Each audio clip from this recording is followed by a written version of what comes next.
இன்றைய தினமலர் செய்தியில் கால்வாய்க்கு கொசுவலை நூதன முயற்சியில் சென்னை மாநகராட்சி. எப்படியோ கொசுவலை டெண்டர் எடுத்தது யாரோ. நந்தனத்தை தனியார் ஆக்கிரமிப்பில் சிக்கியிருந்த பழங்குடியினர் நலத்துறைக்கு சொந்தமான 200 கோடி ரூபாய் மதிப்பிலான 6.22 கிரவுண்ட் நிலம் 67 வருடங்களுக்கு பின் மீட்கப்பட்டுள்ளது. ஏரிகளில்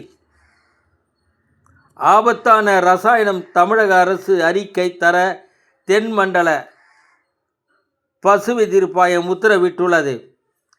எண்ணூர் மது போதையில் கடலுக்குள் தத்தளித்தபடி கடந்த வாலிபரை பொதுமக்கள் உதவியுடன் ஊர்காவல் படை வீரர் மீட்டார்.